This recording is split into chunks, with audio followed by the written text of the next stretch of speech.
¿Qué tal? Buenas noches. Sean ustedes bienvenidos a este espacio de conversación de nombre Punto de Fuga.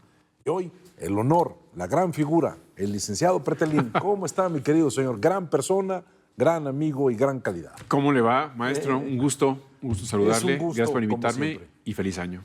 Yo quisiera poner una imagen. Un carro sin techo, con un señor grandote bravucón parado, que ha dicho puras estupideces, o sea, se llama Nicolás Maduro, anda parado, ya está nombrado presidente, les importó poco todo, pasaron por encima de todo, y atrás de él una comitiva como de 1000 motociclistas, que yo creo que eran, como dicen en Venezuela, 1000 malandros a su disposición. Sí, estoy en el poder, no me muevo.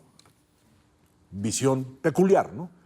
Mientras tanto, en el norte de nuestro continente aparece un hombre que durante mucho tiempo manejó el pasaporte de la juventud, pero ahora es un hombre con experiencia, ¿sí? Y le sucede lo que a todos líderes les sucede. Fíjese, yo he pensado que a los líderes deben estar preparados para sorprender a la sociedad, pero también saber que de vez en cuando la van a desilusionar, porque se toman medidas que son necesarias, no lo que la sociedad quiere. Hay que tomar medidas necesarias. Y ahora este señor, que ya no es joven, sino que su nombre maduró, pues se presenta sin problemas a presentar su renuncia. Diferencia de políticas, diferencia de visión. Hablo de Trudeau. ¿Qué opina de esto, maestro? Bueno, son dos temas obviamente muy interesantes en términos políticos. El primer caso que menciona de Nicolás Maduro, pues un criminal, un régimen que de alguna manera se ha sostenido a través de las armas, a través de la represión, de las complicidades. De las complicidades, de la violación de los derechos humanos.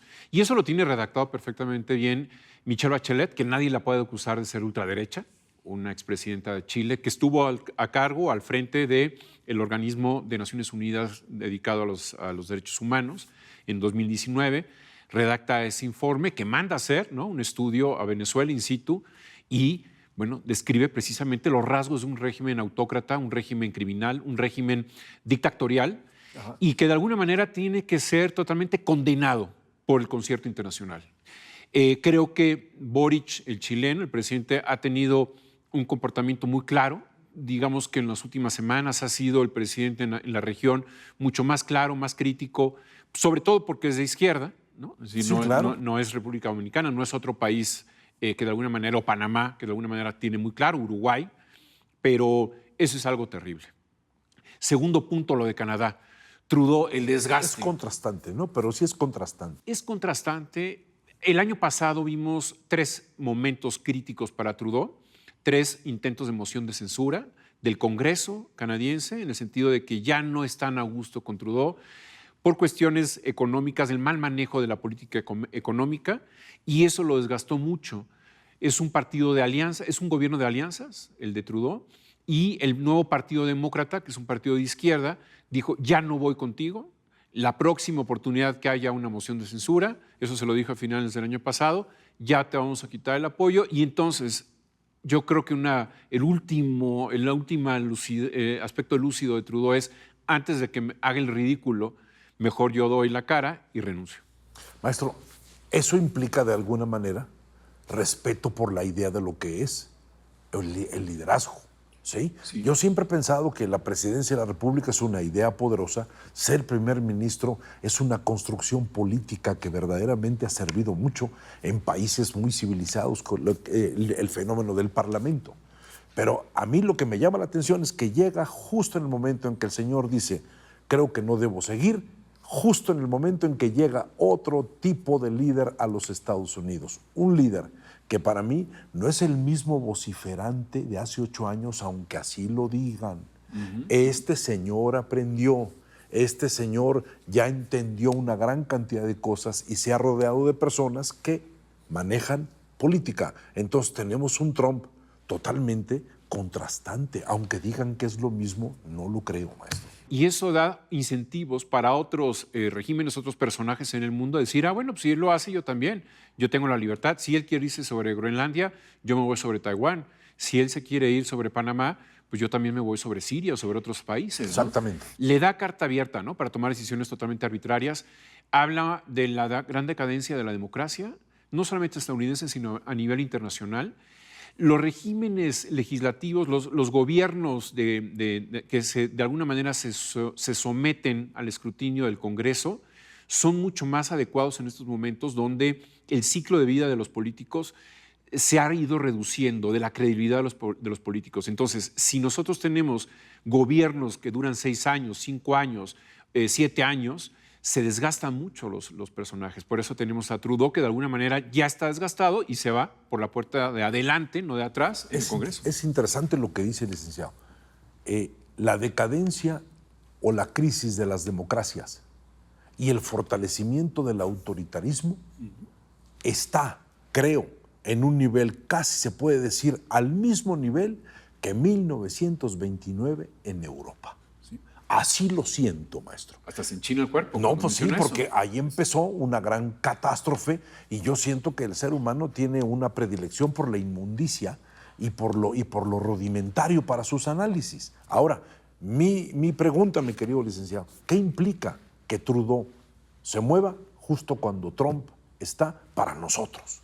Sí, mira, yo creo que Trudeau ya estaba junto al abismo y lo que hace Donald Trump solamente es empujarlo, ¿no? Es decir, no es culpa directamente de Trump, pero de alguna manera llegó porque sabe oler a sangre, Donald Trump, y donde huele a sangre hay crisis y él mete su dedo en la llaga, ¿no? Es decir, lo está haciendo con Groenlandia, aspectos con Dinamarca, está aprovechando también el deshielo, el cambio climático, que aunque no cree Donald Trump, ahí está y se están abriendo nuevas rutas marítimas por la región.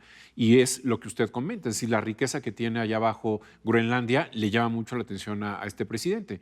Es parte precisamente de un peligro, yo veo un gran peligro ahí, que es los organismos multilaterales. Los organismos multilaterales que nacen después de la Segunda Guerra Mundial precisamente para generar equilibrios entre países que presentan asimetrías respecto a las potencias, como pueden ser India, Estados Unidos y China, están de alguna manera están desaparecidas. Van a estallar estos organismos multilaterales, metaconstitucionales, que de alguna manera absorbían soberanías que los países entregaban de manera voluntaria para evitar guerras. Y hablo de la propia Unión Europea. Es decir, nace la Unión Europea para evitar la Tercera Guerra Mundial.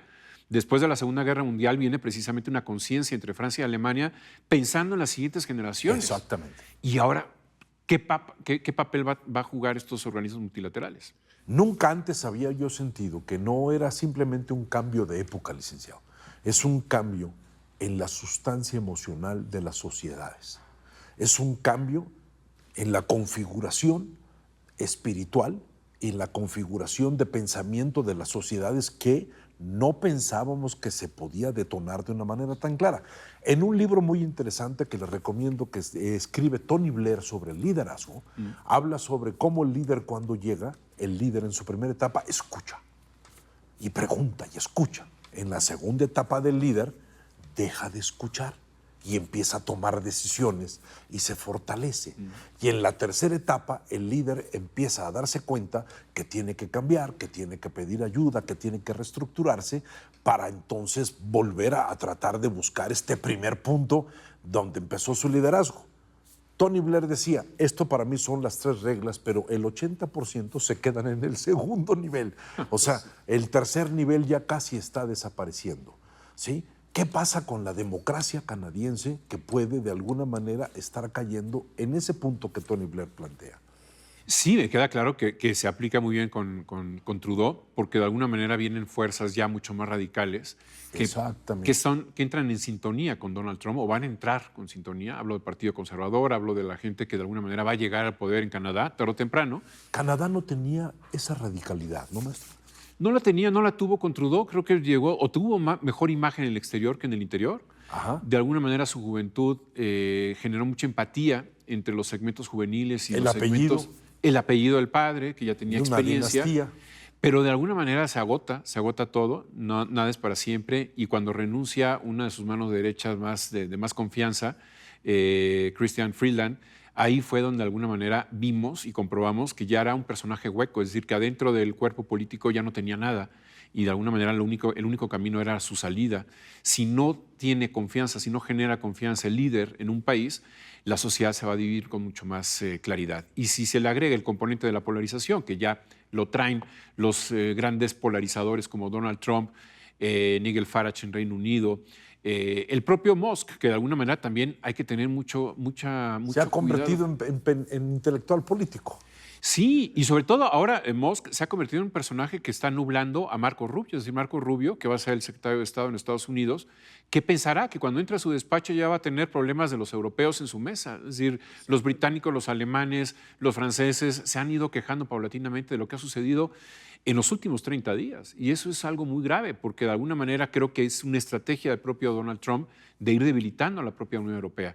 Pero regresando al caso de Trudeau, es precisamente yo creo que es una idea o un caso en el sentido de que nos está exhibiendo claramente cómo se pueden ir desgastando los líderes desde que llegan al poder, muchos de ellos confiados de que va a ser para siempre su liderazgo, ¿no? Ahora, licenciado, perdóneme que lo interrumpa porque a mí me interesa mucho eso. Canadá es un país que tiene una división, un pensamiento francés y un pensamiento distinto, Claro, que huele a británico, a sajón, que no es como el francés.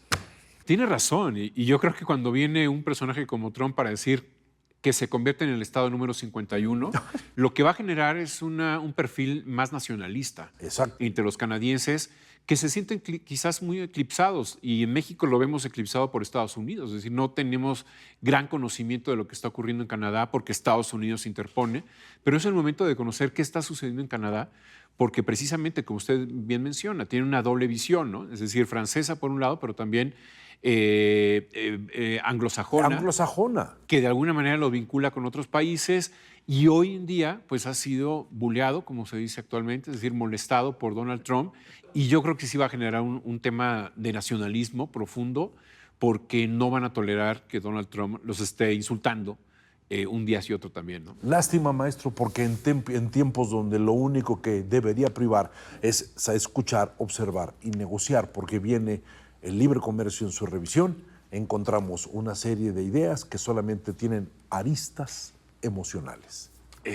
Sí, y de alguna manera pueden estar ya representando un final de un periodo en donde el libre comercio pues benefició a muchos países. David Ricardo, el economista británico, el creador de la ventaja comparativa, demostró cuantitativamente que nos debería de convenir especializarnos en algunas actividades y de alguna forma utilizar el comercio exterior para poder, digamos que equilibrar nuestras debilidades.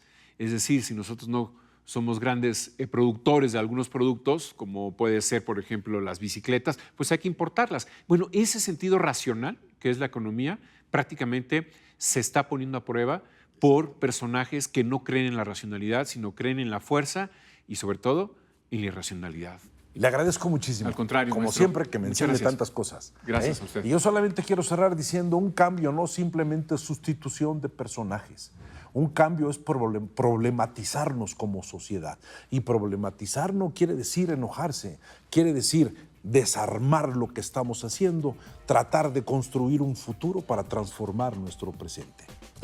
Y aquí estaremos el próximo sábado en este espacio de conversación de nombre Punto de Fuga. Gracias, licenciado. Gracias, maestro. Nos veremos en la próxima.